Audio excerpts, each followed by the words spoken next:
Hello, जय श्रीराम। सन्चै हुनुहुन्छ सबै? आज फुलमा पानी हाल्दै भिडियो बनाउनु पऱ्यो, हेर्नुहोस् ल। यो म बस्ने घर साउको फुलमा यता पानी हाल्नु पऱ्यो भनेर हेर्नु होला। यो क्यामेरा आइदिउँ, यस्तो हुन्छ यहाँको घरहरू सबै यस्तो छ, हेर्नु होला। अनि आज फुलमा यसो पानी हाल्नु पऱ्यो भनेर साउ पनि छैन, बाहिर गर्छ। त्यही भएर साउले पानी हाल्दै फुलमा, आज फुलमा पानी हाल्नु पऱ्यो। हेर्नु होला है कस्तो हुन्छ क्यामेरा आइल्यान्डको यहाँ घरहरू अनि सबै कुरो पहिला मेरो एउटा भिडियो बनाएको थिएँ मैले 2 वर्ष पहिला, फुल भिडियो। धेरै राम्रो चलेको थियो त्यो भिडियो। लगभग 9K पुगिसकेको छ, 8 पोइन्ट कति पुगेछ। त्यसो मैले क्यामेरा आइल्यान्डको बारेमा बताएको थिएँ धेरै कुरोहरू, अनि धेरैले कमेन्ट पनि गर्नुभएको छ। अनि फेरि मैले भिडियोहरू धेरै बनाइनँ, त्यही भएर मेरो च्यानल पनि ग्रो भएन। अब कन्टिन्यू एउटा भिडियो जस्तो भए पनि बनाउनु सोचिरहेको छु, त्यही भएर बनाइरहेको छु अहिले भिडियो। म कन्टिन्यू भिडियो पनि बनाउँछु अनि देखाउँछु तपाईँहरूलाई क्याइमन आइल्यान्ड पनि कस्तो छ भनेर। हेर्नु होला। फुलमा पानी हानिरहेको छु, हेर्नु होला। क्याइमन आइल्यान्ड यो कहाँ पर्छ भनेपछि हजुरलाई क्याइमन आइल्यान्ड हजुरको यो कन्टिनेन्ट नर्थ अमेरिकाभित्र पर्छ। क्याइमन आइल्यान्ड क्यारिबियन हो, क्यारिबियन आइल्यान्ड हो क्याइमन आइल्यान्ड। कन्टिनेन्ट नर्थ अमेरिका पर्छ। हजुरको यहाँको छेउछाउको देशको नामहरू क्युबा सुन्नुभयो, जमैका छ, क्युबा छ, अनि पानामा यो नजिकको देशहरू हो यहाँको।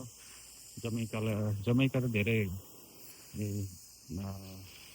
धेरैलाई थाहा होला। जमैका देश बब मार्लीको देश जमैका, सिङ्गर बब मार्ली, धेरैलाई थाहा छ जमैका। अनि पानामा देश जुन जस्तो युएस जाँदाखेरि तल्लो बाटो जान्छ नि मान्छेहरू, युएस जाँदाखेरि तल्लो बाटो जाने देश पानामा पनि थाहा होला हजुरलाई। अनि क्युबा पनि धेरैलाई थाहा छ, क्युबा कम्युनिस्ट पार्टी देश हो। त्यहाँ युएसले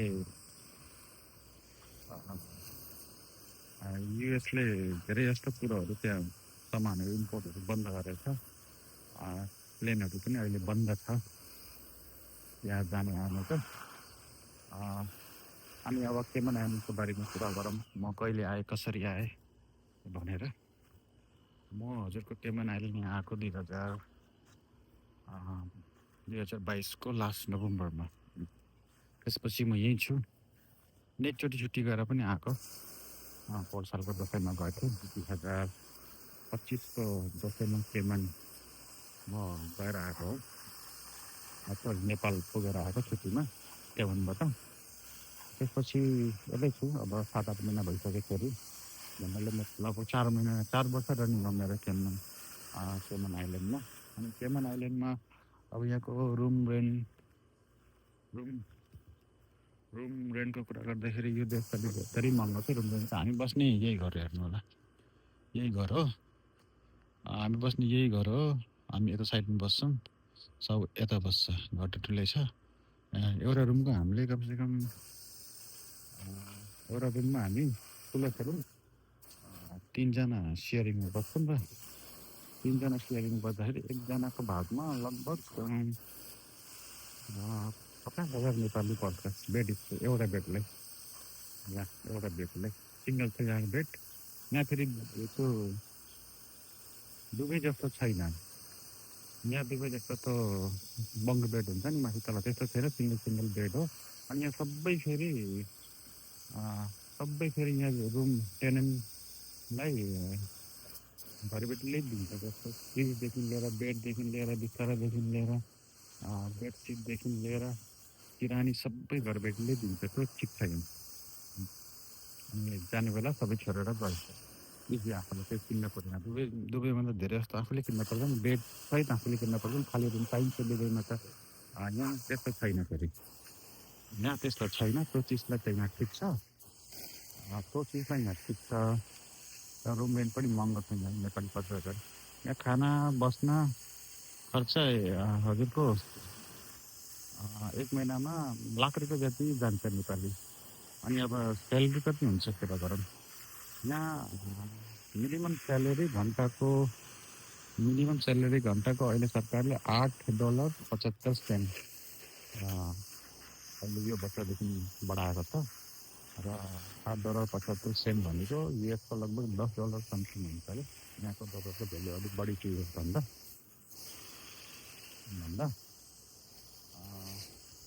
अब म कसरी आएँ भन्ने कुरामा, म दुबईमा काम गरिरहेको थिएँ। दुबई पनि म नेपालदेखि 2 चोटि गएँ। मेरो घर चाहिँ हामी पहाड घर त हाम्रो त प्युठान हो। पहाड घर हाम्रो प्युठान हो। बस्ने तराईमा बुटोलको नजिक कपिल बस्ती हो। बुटोलको नजिक चन्द्रौटा भन्ने ठाउँमा हो। म दुबईमा काम गरिरहेको थिएँ। अनि मेरो आफ्नो मान्छे जेठानीमा हुनुहुन्थ्यो। अनि उहाँले प्रोसेस गरेर यहाँ आएँ। म आएपछि यहाँ आएर जागिर खोजेर जागिरमा लाग्यो। त्यसपछि म जागिर गरिरहेको छु अहिलेसम्म। काम गर्ने भनेको मैले सुपर मार्केटमा हो। अनि काम कस्तो छ भन्ने कुरोमा काम ठिकै छ, काम गरिरहेको छु। काम काम गरिरहेको छु। कम पैसा कति कमाइ सक्छ भने चाहिँ घन्टाको $8.75 भने हाम्रो अलिकति पुरानो भएकोले अलिकति धेरै दिन्छ साउले। हाम्रो कमाइ भनेको लगभग 2 लाख 2.5 लाख रुपियाँ महिनामा बस्छ। यहाँ दुबईको कम्पेयर गर्दाखेरि अब कमाउनु त दुबईमा पनि कमाएको छ नि त। दुबईको कम्पेयर गर्दाखेरि यहाँ अलिक राम्रै छ भनौँ। त्यही भएर 4 वर्षसम्म बसिएछ। र यहाँ कति वर्षसम्म बस्न पाइन्छ भन्ने कुरामा यहाँ 9 वर्षको देशमा केमन आइल्यान्ड, यहाँ 9 वर्ष बस्न पाइन्छ। सरकारले 9 वर्ष बस्न दिन्छ यहाँ। अनि त्यसपछि फेरि तपाईँ यहाँबाट एक्सिट हुनपर्छ। र 2 वर्षको लागि 1 वर्ष थियो नेमको लागि 2 वर्ष भन्ने कुरा आएको छ, त्यो स्योर छैन म। 1 वर्षको लागि तपाईँ फेरि यहाँबाट निस्किन पर्छ। र अनि 1 वर्षपछि फेरि तपाईँ आउन मिल्छ। यहाँ फेरि 9 वर्ष बस्न मिल्छ। 9 वर्ष बस्न मिल्छ। अब यहाँ आइएको छ, यहाँ काम गरिरहेको छु। यहाँ ठिकै छ भनौँ। अब अरू देश जाने प्लानिङ त छैन। अनि यहाँबाट धेरै जस्तो मान्छेहरू युएस पनि जान्छन् ट्रान्जिट भिसा लिएर। अनि उतै काम गर्छन्, उतै बस्छन्। तर मलाई अहिलेसम्म मतलब ट्रान्जिट भिसा युएसको ल्याएन र युएस जाने प्लानिङ पनि छैन म। ठिकै छ, यहाँ कमाइ। अब नेपाल पनि बस्न पऱ्यो होइन, परिवारसँग बस्न पऱ्यो। युएस गएपछि उता हराइन्छ फेरि। अब बस्न पर्छ। र उता फेरि गएपछि इलिगल भइन्छ उहाँ गएपछि। त्यही भएर म प्लानिङ गरेको छैन मैले त्यतातिर जानलाई। यतै काम गरिरहेको छु।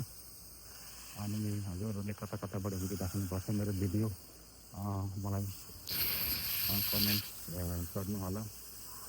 अनि केही सोध्न छ भने केमन आइल्यान्डको बारेमा सोध्नु होला। म कुरा गर्न छ भने पनि म नम्बर दिन्छु, म कुरा गर्नु होला। कसरी आउने के आउने म हजुरहरूलाई आइडिया दिन सक्छु होइन। उनीहरूलाई आजभोलि डाइरेक्ट काममै आउनुपर्छ। यहाँ आएपछि काम चेन्ज गरेर जागिर खोज्छु, अर्को गर्छु भन्ने जस्तो पहिले जस्तो सिस्टम छैन, सिस्टम चेन्ज भएको छैन। त्यही भएर अलिकति गाह्रो छ पहिले भन्दा। यहाँ अरू यस्तै हो। किनभने आर्मीको बसाइ यहाँको अब राम्रो नराम्रोको कुरा गर्दाखेरि यहाँ राम्रो के छ भनेपछि यहाँ हजुरहरूको ओभर टाइम तपाईँले आधी घन्टा पनि गर्नु न, यहाँ सरकारले दिनै पर्छ र कामदारले दिनै पर्छ र सरकार यहाँ पाइन्छ, जसरी पनि पाइन्छ ओभर टाइम। त्यो दुबईमा कुनै कम्पनीले ओभर टाइम, दुबई कतारमा कुनै कम्पनीले ओभर टाइम लाउँछ नि, ओभर टाइम पे गर्दैन, त्यस्तो सिस्टम छैन यहाँ। अनि ओभर टाइमको पनि फेरि हाम्रो पर आवरको स्यालेरी जस्तो होइन कि ओभर टाइम 1.5 गरेर पाइन्छ। तपाईँको जस्तो $10 घन्टाको छ भनेपछि तपाईँले घन्टाको 1.5 गरेर $15 गरेर ओभर टाइममा पाउनुहुन्छ। त्यो ठिक छ यहाँ ओभर टाइमको। अनि हजुरले यहाँ स्यालेरी पनि महिनामा 2 चोटि पाउनुहुन्छ 15 दिनमा।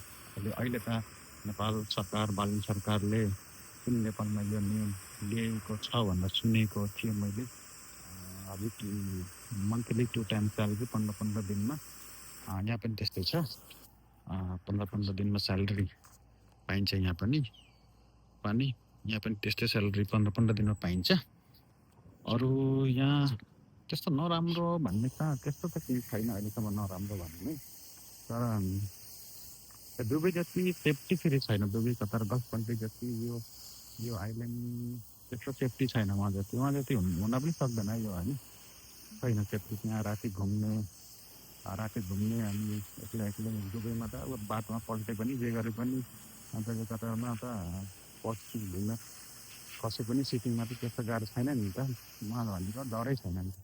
यहाँ त्यस्तो छैन फेरि। यहाँ भनेको त्यस्तो छैन।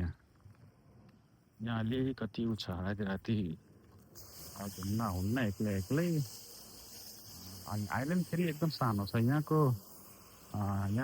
बसाइ मान्छेहरू, लोकल मान्छेहरू लगभग 70,000 जति छन् कि म आउने बेला मैले सर्च गर्दाखेरि गुगलमा 60,000 जति देखाएको थियो। यहाँ आइल्यान्डमा मान्छेहरू कति छन् यहाँको लोकल भनेर अहिले मलाई थाहा छैन कति छ भनेर। लगभग चाहिँ 60-70,000 जति होलान् यहाँको लोकल जनता। बाहिरको पनि छन् यहाँ धेरै, तर यहाँ ठुल्ठुलो होटलहरू धेरै छ यहाँ। अनि एउटा खबर, नेपालको चिन्तामणि मुस्ताङ होटलले वर्ल्डको नम्बर 1 लग्जरी होटलमा नम्बर 1 आएको रहेछ अहिले। त्यो धेरै खुसी लाग्यो मलाई, होइन, खुसी लागेको छ। अनि यहाँको होटल, यहाँ पनि होटल ठुल्ठुलो छ। यहाँ भनेको यो देश भनेको चल्ने नै टुरिस्टले हो क्या। एकदम युएसको, क्यानाडाको, युकेको मान्छेहरू धेरै आउँछन्। अनि यो आइल्यान्ड पनि फेरि युकेले भेटाएको आइल्यान्ड हो। युकेको टेरिटोरी भित्र पर्छ। यहाँको गभर्मेन्ट पनि युकेको भित्रै छ नि छ। त्यही भएर यहाँ सबै कुरोहरू एकदम ठिक छ। फेरि यो तपाईँ देख्नु भएको छ नि, यो अब यहाँको यो देख्दाखेरि यो जस्तो यो घाँसहरू काटेको छ, होइन, यो सबै यस्तो छ नि। यहाँ यस्तो के छ भने चाहिँ सरकारले नियम अनुसारले यो त्यस्तरी छोड्न, जस्तो नेपालमा त आँगन भएपछि आफूले सफा गरौँ या नगरौँ भन्ने पनि आफ्नो मर्जी हुन्छ। मेरो प्रोपर्टी मेरो मर्जी। यहाँ यस्तो हुने रहन्छ कि मलाई पनि थाहा थिएन पहिला। यहाँ भनेको यो आफ्नो आँगन छ भने, प्रोपर्टी छ भने अब यो घरमा मान्छे बस्दैन। हेर्नु मलाई, म जुम गरेर अलिकति देखाउँछु हजुरलाई। अब त्यो घरमा अहिले मान्छे बस्दैन। त्यो घर कति सफाइ छ आँगन कि मान्छे त्यहाँ बस्दैनन्। अब क्लिन गर्ने मान्छे हो, जहिले पनि आएर क्लिन गरेकै हुन्छन् त्यहाँ। त्यहाँ गार्डनरहरू आएर क्लिन गरेको हुन्छ महिनामा 1 चोटि 2 चोटि। सरकारी नियम रहेछ कि यहाँ क्लिन गर्नै पर्ने क्या आफ्नो आँगन, यहाँ त फाइन लगाउने रहेछ। प्रपर्टी किनेर छोडेर यत्तिकै खण्डर बनाएर राख्न मिल्ने रहन्छ अरे। एकदम नसक्नेहरूले त सरकारले हेल्प गर्छ तिनीहरूलाई, होइन, गरिब दुखी छन् भने, अब त्यो चाहिँ डिसेबल छ भने, गर्न नसक्ने, इन्कम छैन, बुढाबुढी छन् भने सरकारले हेल्प गर्छ। नै त त्यहाँ अरूलाई त सरकारले यहाँ फाइन लाउने रहेछ क्या। आफ्नो आँगनको घाँसहरू काटेको छैन सकेसम्म आफूले काट्ने, सकेको छैन भने गार्डनर हुन्छ, उनीहरूलाई मन्थली पैसाहरू दिएर बढाएर कटाउने। अरू हजुरले कता मेरो भिडियोहरू हेरिराख्नु भएको छ, कमेन्ट गर्नु होला। अबबाट कन्टिन्यू भिडियो यो चाहिँ एउटा आउँछ युट्युबमा, एउटा भिडियो आउँछ एभ्रिडे, जस्तो भए पनि सर्ट भए पनि ठुलो भए पनि। मेरो नाम चाहिँ प्रेम हो।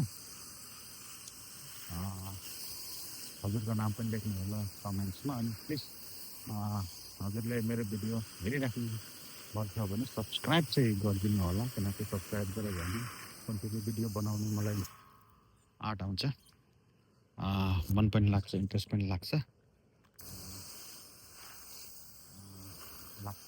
अनि यो यो गाडी चाहिँ आज यहाँ सबको घरमा, म्याडमको घरमा यहाँ सफा गर्नलाई मान्छे आएको रहेछन् कि भित्र छन्। मैले देखेको थिएँ कि भित्र छन्, सफा गरिरहेछन्। उताको चाहिँ उताको गाडी चाहिँ यो कोना, होन्डाको कोना चाहिँ म्याडमको गाडी हो। अर्को चाहिँ यो चाहिँ मान्छे भित्र सफा गर्न आएको रहेछ आज। यहाँ म्याडमले बोलाएर छ, म्याडमहरू पनि छैन, अर्को गर्छ।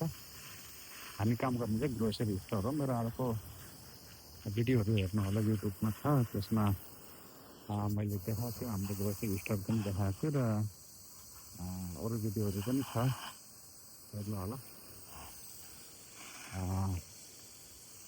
यस्तै छ आइल्यान्डको बसाइ, भिडियो बनाउँदै जाऊँ ल, हेर्दै जानु होला है। ल, त्यति भन्दै धन्यवाद। जय श्री राम।